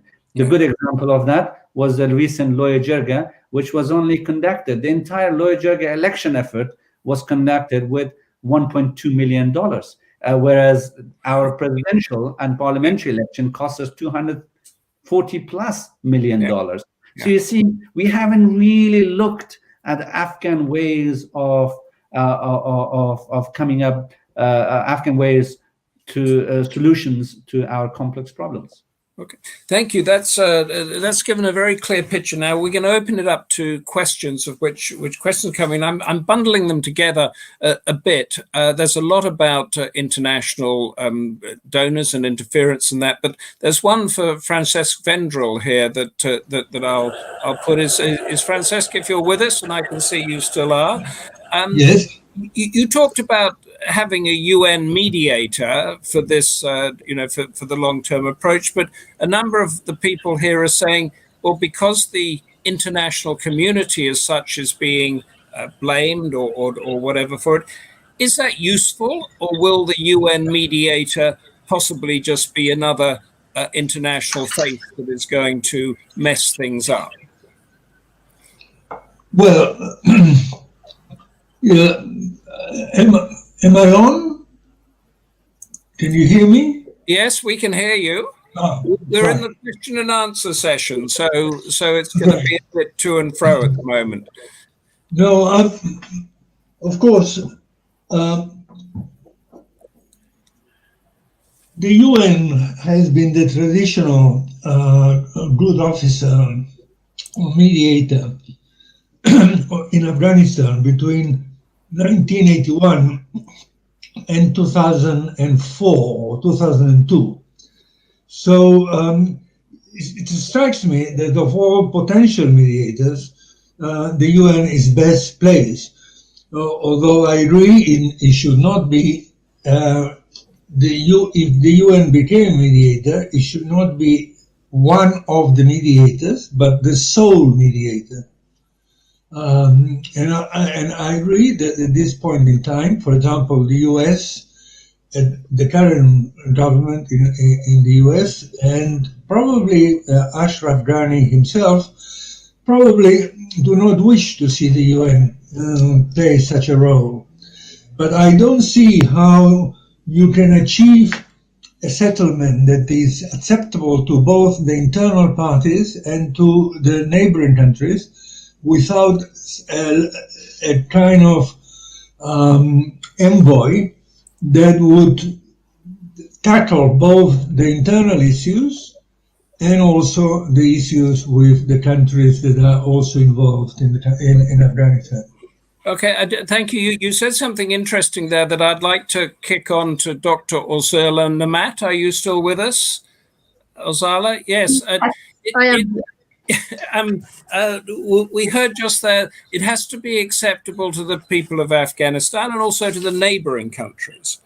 But doesn't that then bring in this issue of vested interests and all the rest of it? I mean, is the UN, is the UN just one of these other top-down vested interests international players, or can it really help? I am sorry, I cannot hear. I did not hear the how you said. Sorry, the line was not so good. Okay, I'll try once more. The UN, is it seen in Afghanistan as just one of the other international players, this top-down interest proxy thing we've been discussing, or can it really help come to the sort of situation that Timor Sharan was telling us, where you can give real power to the villages and the provinces and have a self-governing democratic or whatever you want to call it, Afghanistan? Precisely, Mr. Hawksley. I would like to build upon what Mr. Vendrell was mentioning. Yes. A few weeks ago, I had an interview with a local newsletter called Itla'at Rose in Darien. It's also translated. The whole interview was about the role of mediator, and I've explained there about the third party and how that is so critical in the case of Afghanistan in the intra-Afghan dialogue, because in the intra-Afghan dialogue, it's supposed to be Afghans apparently speaking with Afghans. And of course, internationals are there, but traditionally speaking, the Afghan mindset is always seeking for a third party to come and mediate. Probably every conflict is the same if we look at it, but we have the history of something we call solace bil khair. I mean, this is a This is an Arabic term, but is also very common across Afghanistan. It's translated in local languages, in Pashto, Dari, and others. So in that sense, I think having some elements of the society as part of this process that are non-elite, that did not participate in the 40 years of, I know that people say, let's be realistic. Sorry, I'm not talking about another planet or discovering something new here. I'm talking about the destiny of people who are not like me sitting outside Afghanistan. They are living there, their children are there, and they are suffering from it. And they don't have any political interest or vested interest financially, politically, for a position or anything. So national level, I think for people, it's really critical to have a role. The Independent Human Rights Commission, a few days ago, we had International Human Rights Day. They have highlighted the importance of at least starting some sort of a tribunal, not necessarily in a very formal and luxurious way, but at least having a channel ongoing every day for both negotiation teams listening directly the voices of the victim of this war. They say a truth and justice thing that they had in South Africa. Retributive, because we need to build this, because without reconciliation, this war will not go anywhere. We are not, I say I'm not very optimistic about this. It doesn't mean that I don't support. Of course, I support if this will result in one less person that will be killed or injured. I am happy, and I will say this is a positive process, but I'm not entirely. Let me just one additional point I have to make regarding the three different things that we need to make a distinction when it comes to international roles. The role of mediator has to be considered different from the role of facilitator and the role of guarantor. This process so far does not have a guarantor. The Americans are coming to an agreement with the Taliban, but on very specifically definitions of rules that are directly interested the American side of the conflict. We need guarantors for this, but the UN experience, with all due respect to Mr. Vendrell being here, has not been a very successful experience in the case of Afghanistan's 40 years, nor in other cases. So is there any other ways that we can look into this?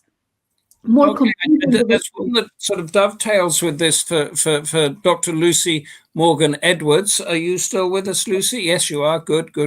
It was coming off from what we just heard and what Timor Sharan said. Is there enough will within the Biden administration to change mindsets in the way that we've just heard? And it is a dramatic change that people are looking for. Can you see anything there? I think, unfortunately, the Biden administration, I feel that many people who believe that they got rid of Donald Trump and that there's going to be this wonderful new era of peace and prosperity under Biden are sadly mistaken. Many of the neoconservatives from the Bush administration and also Obama, who of course started so many wars under his tenure, are going to be moving into the Biden administration. So I don't know that there's necessarily going to be a lot of credibility there, or actually any interest really. Many of the people in the Biden administration have very close links with the military-industrial complex. So there's not going to be a great deal of desire potentially to bring about peace in Afghanistan. I think it's a actual war. Yes, that's. I just want to switch that to Francesc before we go on to the next question. Do you buy that argument, Francesc? Yes and no. I mean, there have been 20 years since 2001, and neither Democratic administrations nor Republican administrations have handled the issue particularly well. So, but I do want to take advantage of my being asked to speak for a moment, is the Bonn Agreement in December 2001 was not a peace agreement. It was a political agreement reached in order to draw a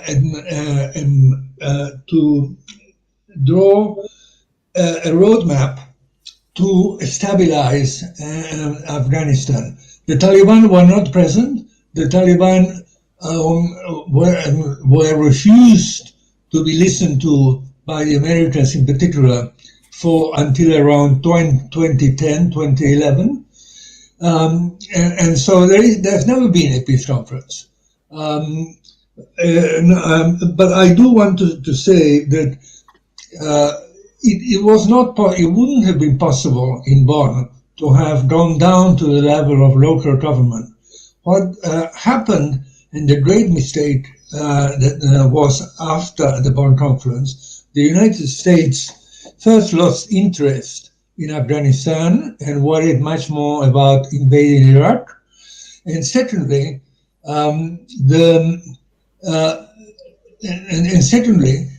instead of supporting new civil society forces, they supported the former warlords who, as we heard today, still have an enormous number of militias spread around the country, and which will also prove to be extremely harmful.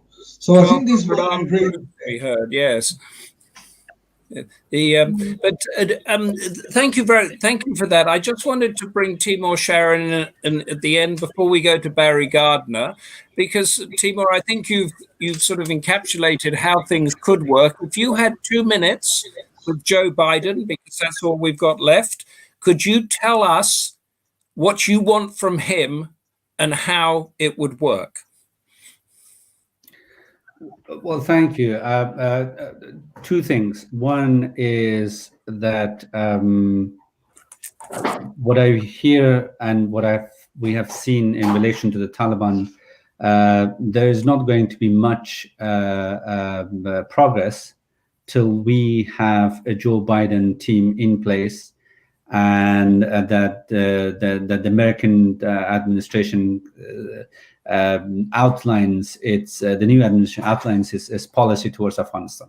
Could you encapsulate what you want that policy to be? Because you're sitting, I know you've just flown in from Kabul and you're going back. You're sitting in the hot seat, as it were. What do you want him to do? Well, a couple of things. One is, look, we need space and time. We understand that the Americans and the international community are leaving Afghanistan, but we don't want the repeat of Vietnam in 1974. That already the Americans have made significant concessions on our behalf without actually consulting the key stakeholder in the process, the Afghan Republic. So a more realistic, a smart way of looking at Afghanistan is needed. The time and the space is needed, given that everything has been delayed in terms of the timeline. We need to see changes in the timeline so that we have enough time. And I think that is coming out from the Europeans as well, that maybe this process needs to be delayed and thought through. The Russians, Iranians, and the Indians are in back-channel conversation, are basically saying, in terms of this convergence of interest, are saying we want a responsible exit. Yes, they want the NATO to leave Afghanistan. Yes, Afghanistan wants to not to be seen through the American military presence lens in the region, that we want to build on some of the gains that we have done around economic reintegration, trade, and so forth. But we should not rush this, and this should be a responsible exit in Afghanistan, condition-based, so that we have enough time for the Afghan side to sit down with neighboring countries and build that relationship that is foreign policy based on new realities, rather than every single country seeing us through the American lens. I think time and space is required.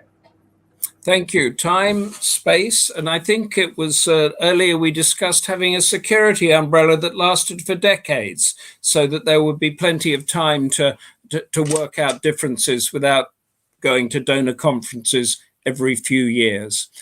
Thank you, everybody. We're now going to hand over to Barry Gardner, who has been listening to the arguments. Lots of food for thought there, Barry. So the screen is yours to sum up. Humphrey, the four most terrifying words in the English language I have now found are "the screen is yours." Summing up this seminar is extremely difficult. Let me try and draw out some of the key messages from different speakers, and then makes a few observations. Lord Bruce, I think, started off with what many of us would recognize as an essential, and that is that private investment, not foreign donor money, will be the key.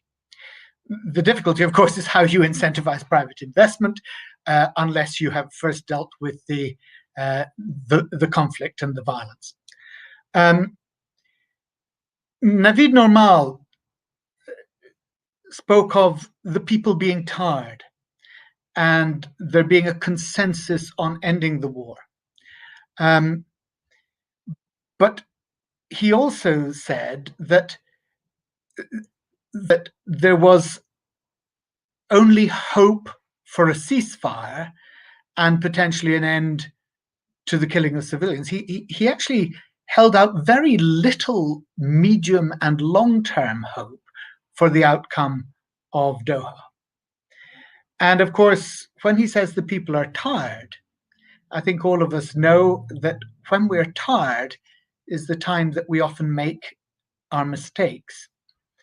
There was a significant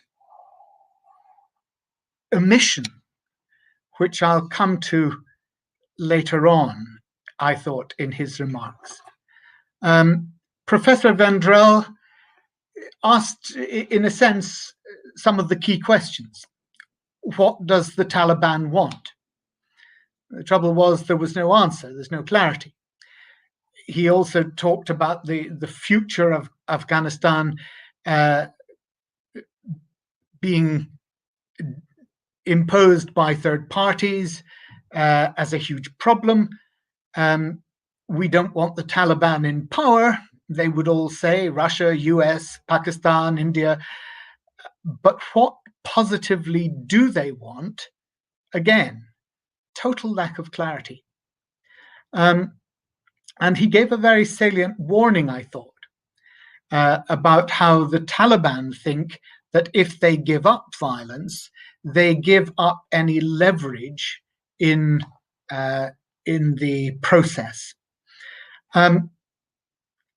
My first ministerial post was in the Blair government as a minister in Northern Ireland.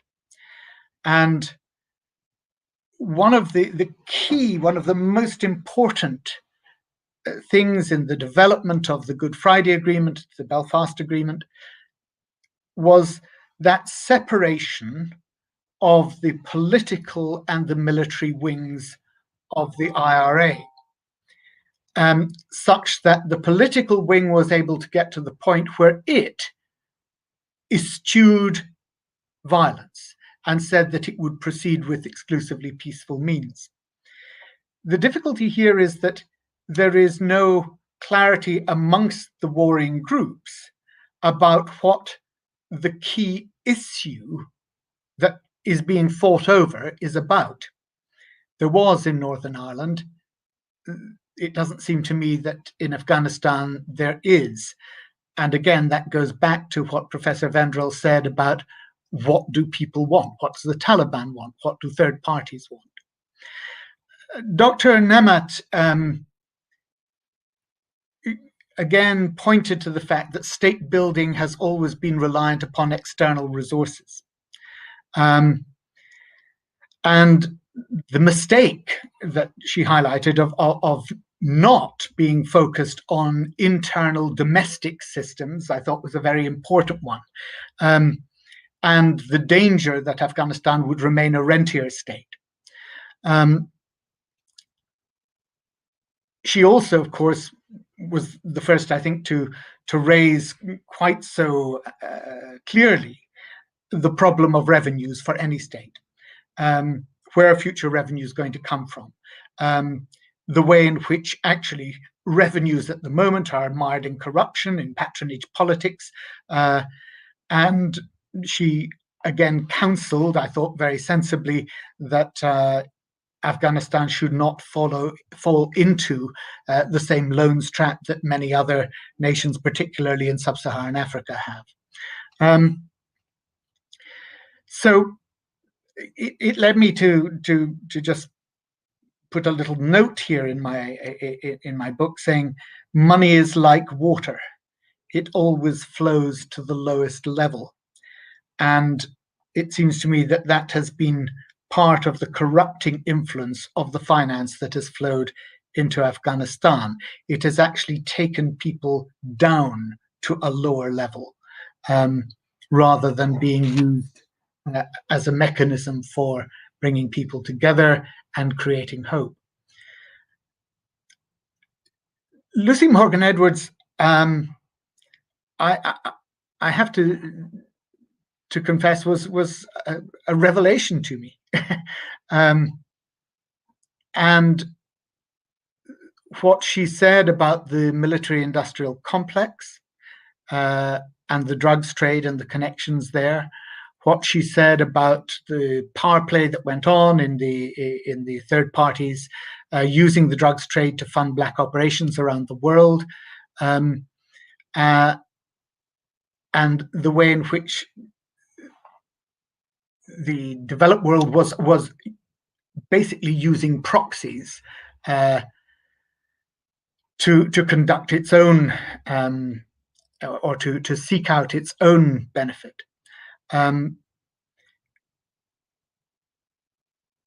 There was much that was really disturbing in what she said, and I would certainly wish to probe it further. Again, though, she highlighted what I think was two key issues. And one is the role of Iran and the reduction that is required in anti-Russian, anti-Chinese rhetoric, and an understanding that the role of Iran plays, and beginning to discuss the role that Iran needs to play in the world without creating a pariah state. And then she also talked about no top-down manipulation. And that, I think, is one of the themes that was picked up by Nargis Nehan and Timor Sharan. The 4 points that Nargis Nehan set out: leadership, the rule of law, human resources. My goodness, here we were 69 minutes into this discussion, and this was the first time that people had actually spoken about technical, vocational training, about skills, about jobs, about all the things that, if you speak to people person to person, they are concerned about for their family. And this was the great lacuna, I felt, in the discussion to that point. It hadn't focused on what the very simple aspirations of ordinary people were. And I was really pleased when we got to that point and began that debate. And about her 4th point, capital resource for skills development, that she brought in. So I think that focus of bottom up, not top down, is certainly one of the key takeaway points, certainly for me, from the discussion. And that focus on what is important if you're a parent.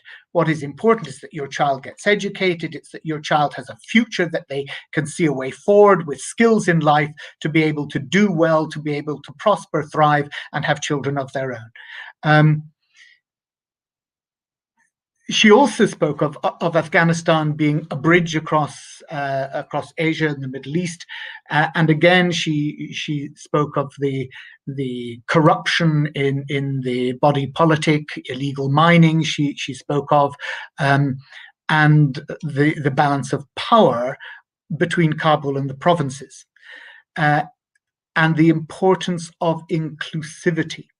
And again, this is where do ordinary people see their future lying? How do you build a sense of social solidarity, a sense of social consensus about the fundamental things that everybody wants out of their engagement in society?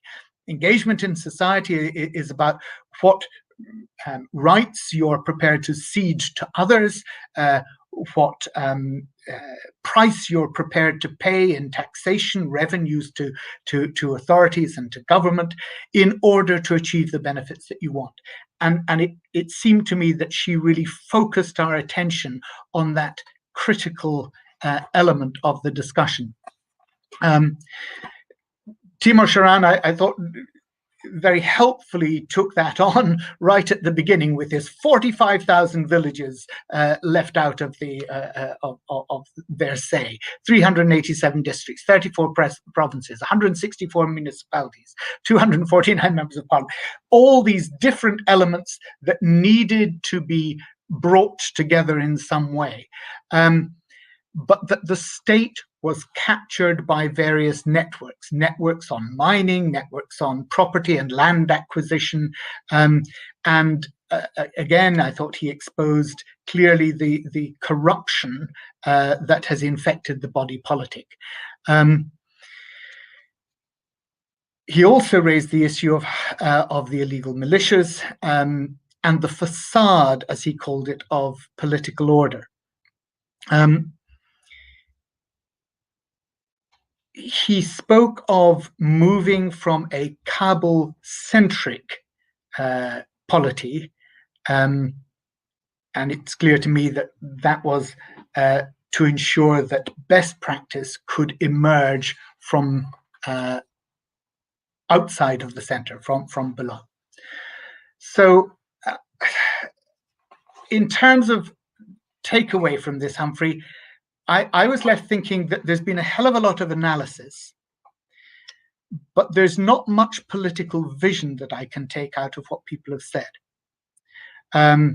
Everybody was much more focused on what's gone wrong, what is wrong, the challenges of getting it right, rather than a political program that if I were going on a doorstep as a politician, I would be saying, this is what I can offer you. This is what you and I can build together as a community. And it seems to me that the original challenge of this seminar today was the future governance and the future of Afghanistan. Who will govern and what will it be like? I don't feel that we know the answer to that. I don't feel that we've had answers to that. I feel that we've had a very erudite analysis of the problems that we face in constructing such a vision. Thank you, Barry. And I tend to agree with you there, but I tend to agree also the bottom-up and the top-down elements that came in there. We had Dr. Lucy Morgan-Edwards at one extreme telling the problems there, and then we had Dr. Timor Sharan actually beginning to get to the core of it. But as you say, we don't have that political leadership. And I think in my experience around the world, particularly in the developing world and in conflict zones, is that there are many people there that feel their destiny is in the hands of others, and therefore they don't have that generational ability to make decisions because they feel that it might well be taken out of their hands. But thank you, everybody. Thank you, Barry.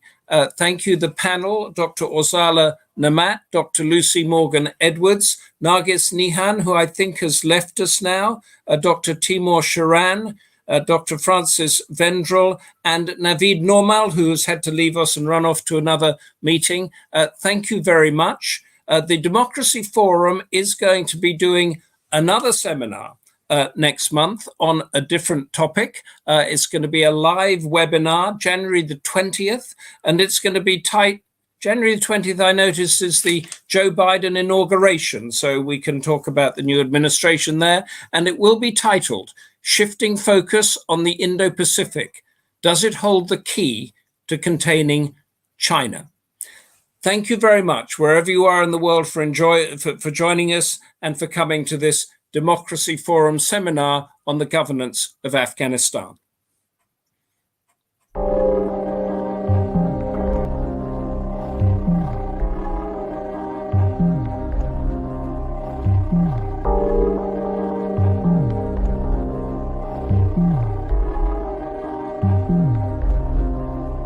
Mm-hmm.